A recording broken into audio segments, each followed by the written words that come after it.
Assalamualaikum warahmatullahi wabarakatuh. Alhamdulillahilladzi awjada jami'al kainati min 'adami wa ansaha wa rafa'a biqudratihi samkas samai fasawwaha wa basafal arda bihikmati wa dahaha syahadatan narju minallahi ayyumitana 'alayha wa yujirana minan nari wa anwa'i adzabiha. Salatan wa salaman daimaini mutalazimaini ala habibina wa syafi'ina wa maulana Muhammad sallallahu alaihi wasallam wa ala alihi wa ashabihi wal awliya. Amma ba'd. Saudara-saudaraku yang dimuliakan oleh Allah, ingatlah sebuah ayat yang diulang berkali-kali oleh Allah dalam surah Ar-Rahman. Fa bi ayyi ala'i rabbikuma tukadziban? Maka nikmat Tuhanmu yang manakah yang kau dustakan? Saudara-saudaraku, lihatlah hamparan alam dan jagat raya yang Allah sediakan untuk manusia. Seluruhnya adalah fasilitas yang Allah berikan agar manusia bersyukur. Dan salah satu bentuk syukurnya adalah ketika orang yang memiliki kelebihan harta mau berderma kepada sesama. Maka dalam kesempatan ini kita sampaikan nasihat dari Rasulullah sallallahu alaihi wasallam kepada Sayyidina Ali karramallahu wajhah. Dalam sebuah kitab tipis dinukil nasihat beliau, yaitu kitab Al-Bayanul Musaffa fi Wasiyatil Mustafa. Ya Ali, anna awliya Allah lam yanalu sa'ata rahmatillahi ta'ala wa ridwanihi bi kathratil ibadah. Wahai Ali, sesungguhnya awliya Allah, kekasih-kekasih Allah, wali-wali Allah, mereka itu mendapatkan luasnya rahmat Allah, mendapatkan ridho Allah, tidaklah semata-mata bi kathratil ibadah, yaitu banyaknya ibadah. Dalam hal ini adalah ibadah mahdhah. Coba bayangkan, waliullah, di mana mereka ketika menjalankan ketaatan kepada Allah begitu totalnya, seluruh hidupnya dihambakan untuk Allah Subhanahu wa ta'ala.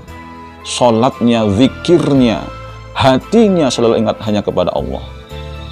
Bahkan banyak kisah dalam manaqib-manaqib. Salah satunya manaqib Syekh Abdul Qadir Al-Jailani qaddasa wa sirrah.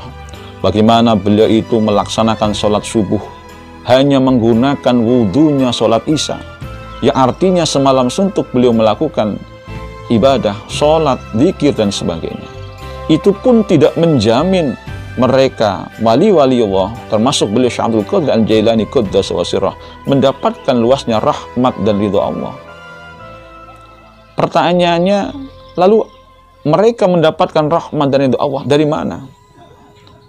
Kata Rasulullah, walakin naluha bisakhawatin nafsi wal istihanati bid dunya. Tetapi mereka mendapatkan rahmat dan ridho Allah selain karena memang kasratul ibadah, banyaknya ibadah yang dilakukan, juga karena sifat dermawan yang dimiliki mereka, sekaligus menganggap dunia ini bukan sesuatu yang utama, tetapi menghinakan dunia ini, menggunakan dunia hanya sebagai sarana, bukan tujuan.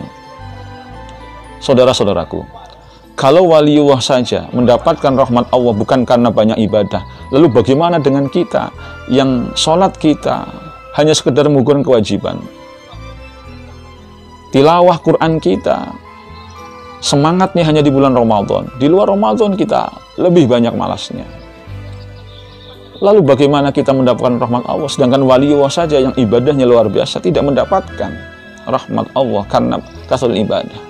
Maka setidaknya meskipun kita tidak bisa menyamai kehebatan ibadahnya waliullah, maka tirulah sifat waliullah yang lain selain kasratul ibadah, yaitu sakhawah, sifat dermawan. Saya contohkan,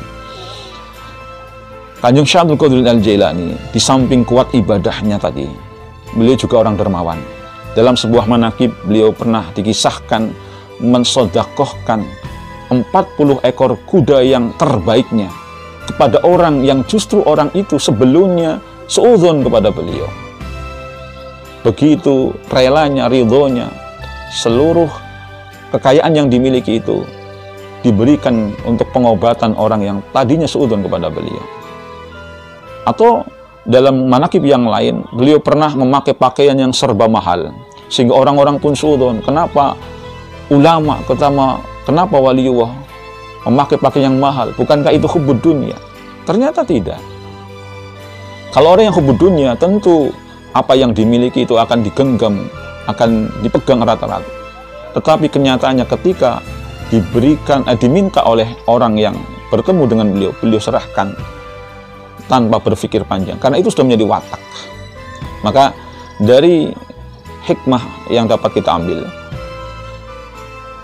sebagaimana saat ini kita sedang menjalankan ibadah puasa, di mana puasa kita menahan diri dari makan minum sehingga kita lapar mulai dari terbit fajar sampai terbenam matahari. Kita berpuasa bukan karena tidak ada makanan. Kita dilatih oleh Allah untuk merasakan perihnya, susahnya orang yang tidak punya makanan.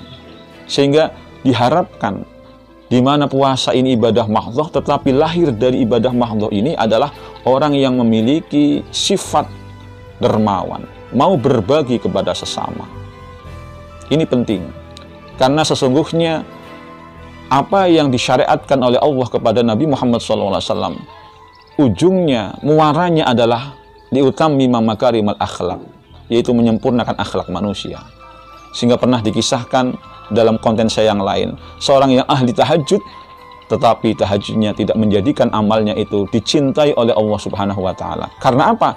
Karena dia hanya memikirkan ibadah mahdhah, tetapi dia tidak memikirkan lingkungannya, orang-orang miskin, orang-orang yang membutuhkan di sekitarnya.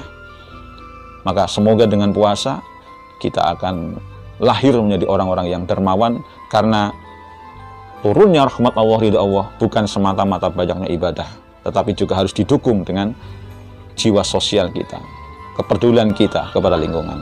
Semoga bermanfaat. Wa'alafu minkum, wallahul muwaffiq ila aqwamit thoriq. Wassalamualaikum warahmatullahi wabarakatuh.